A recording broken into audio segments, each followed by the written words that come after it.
In the words of Simon Sinek, the true price of leadership is the willingness to place the needs of others above your own. Welcome to a journey into the heart of leadership, as explored by Simon Sinek in his thought-provoking book, Leaders Eat Last. What sets this book apart is its central theme, empathy in leadership. Sinek propounds that the true essence of leadership lies not in authority or power, but in the ability to prioritize the well-being of the team over self-interests. This might seem counterintuitive in a world where we often equate leadership with dominance and control. But Sinek challenges this notion, drawing from a time-honored military tradition where leaders eat last. This tradition is steeped in symbolism, a gesture from leaders showing their willingness to sacrifice for their team. It's about leaders who, when the food is scarce, ensure their people are fed first. It's about leaders who, when danger looms, place themselves between their people and the threat.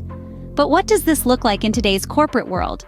It's about leaders who foster environments where team members feel valued, heard, and protected. It's about leaders who prioritize the team's collective success over personal accolades. It's about leaders who make tough decisions, not for personal gain, but for the betterment of the team. Sinek emphasizes that this kind of leadership creates a sense of security and trust within teams. When people feel safe and valued, they are more likely to collaborate, innovate, and perform at their best. They are more likely to stick around during tough times, to go the extra mile, to invest their energy and passion into their work. And so, Sinek's message is a call to action for all leaders. To step up, to put the needs of their team first, to eat last. A leader's true strength lies in their ability to empathize, to place the needs of their team above their own. It's a simple yet powerful idea, one that can transform the way we lead and the way we work. And ultimately, it's an idea that can change the world. Sinek introduces us to the 4 primary chemicals responsible for all our emotions and feelings. These chemicals, endorphins, dopamine, serotonin, and oxytocin, play a pivotal role in shaping our behavior and decision-making processes. Let's start with endorphins. They are the body's natural painkillers, produced in response to stress or discomfort. They generate a brief euphoria that masks physical pain and can even create a sense of exhilaration. This is the same chemical that gives runners their second wind or runner's high. Leaders can trigger the release of endorphins in the workplace by promoting a healthy work-life balance and encouraging physical activity. Next up, dopamine. This is the reward chemical, released when we achieve a goal or complete a task. It gives us a sense of satisfaction and pleasure, motivating us to repeat the behaviors that led to that reward. Leaders can stimulate dopamine production by setting clear, achievable goals and recognizing employees' achievements. Then we have serotonin. This chemical is responsible for the feelings of pride and status. It's released when we feel valued and important. Leaders can foster serotonin release by showing appreciation for their team's contributions and creating an environment where everyone's role is recognized as significant. Finally, oxytocin, often referred to as the love hormone. It's released during acts of human bonding, like trust building and empathy. It creates feelings of friendship, love, and deep trust. Leaders can encourage oxytocin release by fostering a culture of trust and mutual support, promoting team activities, and demonstrating empathy. Each of these chemicals has a role to play in creating a productive and positive work environment. When leaders understand how these chemicals work, they can create environments that encourage their positive effects and discourage their negative ones. This understanding can help leaders to create a positive, rewarding work atmosphere that leads to increased productivity and job satisfaction. Understanding these chemical influences allows leaders to foster trust, cooperation, and a sense of fulfillment within their teams. Sinek argues that leadership is not about being in charge, it's about taking care of those in your charge. This statement echoes the heart of what Simon Sinek conveys in his book, Leaders Eat Last. It's a call to action for leaders to prioritize the well-being and success of their team members above their own. Now, let's dive into a concept that Sinek introduces as the circle of safety. This is not a physical circle, but a psychological one. It's an environment that leaders create where team members feel safe, valued, and protected. It's an atmosphere where risks can be taken, mistakes can be made, and thoughts can be freely expressed without the fear of punishment or ridicule. In a circle of safety, team members don't have to watch their backs. They don't have to worry about internal politics or hidden agendas. They can focus their energy on the tasks at hand, on innovating, on growing, and on contributing to the overall success of the organization. They can trust that their leaders will support and protect them, and in return, they will do their best work. The circle of safety is not about coddling or shielding team members from every challenge or difficulty. It's about fostering an environment of trust, transparency, and mutual respect. It's about leaders showing their team members that they are valued, that their contributions matter, and that their well-being is a priority. When a circle of safety is in place, teams flourish. They collaborate more effectively, they are more creative, and they are more productive. They are more engaged and committed to their work. They feel a sense of belonging and purpose. But creating a circle of safety requires more than just good intentions. It requires consistent actions. It requires leaders to demonstrate day in and day out that they are there for their team, that they have their backs, that they will stand up for them, and that they will put the team's needs above their own. In a circle of safety, teams thrive, innovation flourishes, and organizations succeed.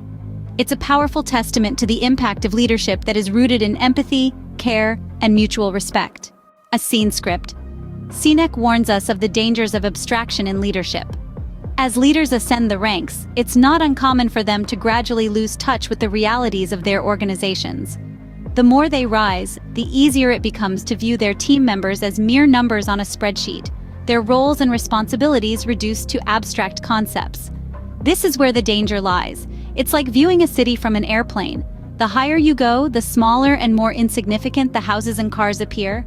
But we should remember, each speck represents a life, a story, a struggle, and a triumph. Leaders, more than anyone, should be aware of this. They should strive to stay connected with their team members, to understand their challenges and victories, their aspirations and fears. This connection is not a luxury, but a necessity. It's the bridge that links the lofty world of strategy and decision-making with the solid ground of execution and implementation. Empathy is the key to building and maintaining this connection. Empathy allows leaders to see their team not as an abstract entity, but as a collection of individuals, each with their unique strengths and weaknesses, hopes and fears. Empathy enables leaders to feel the pulse of their team, to understand their needs and concerns, and to make decisions that are not only good for the organization, but also for the people who make up the organization. However, maintaining empathy is not easy, especially in the face of pressures and demands that come with leadership positions. It requires conscious effort, intentional actions, and a genuine desire to understand and connect. It requires leaders to step out of their comfort zones, to listen more than they speak, to ask more than they tell. Abstraction is a double-edged sword. On one hand, it allows leaders to see the big picture, to strategize and make decisions that can shape the future of their organizations. On the other hand, it can distance them from the realities of their team, from the human element that is at the heart of every organization. It's crucial for leaders to keep their feet on the ground, their ears open, and their hearts empathetic. Sinek concludes with a powerful statement: leadership is not a rank or a position, it is a service to be done. This statement is not just a simple conclusion, but a revelation that encapsulates the essence of the book. It's a profound observation that leadership is not about wielding power or asserting authority, but about serving others. When we delve deeper into the implications of Sinek's work, we realize that leadership is not just a determinant of an organization's success, but it also significantly influences the well-being and fulfillment of its individuals. Leadership is not a solitary act. It's a collective effort that requires empathy, understanding, and service. It's about creating an environment where people feel valued, where they feel safe to express their ideas, and where they are motivated to give their best. A leader is not just a figurehead or the person at the top. A leader is someone who is willing to put others first, to prioritize their needs and aspirations over their own. They are individuals who understand that their success is intrinsically tied to the success of those they are leading. This understanding fosters a culture of empathy and mutual respect, where everyone feels a sense of belonging and purpose. This idea of service in leadership is not new, but Sinek brings it to the forefront, emphasizing its importance in our rapidly changing and complex world. In an era where organizations are increasingly focused on results and performance, Sinek reminds us that the true measure of leadership is not in the numbers, but in the impact we have on people's lives. Leadership is about creating a legacy, not just for the organization, but for the people who are a part of it. It's about building a culture that outlasts any individual leader, a culture that is rooted in empathy, understanding, and service. And so, as we close this chapter and reflect on the lessons from Sinek's work, let's remember that the best leaders don't just lead. They serve, they care, they empathize, they eat last.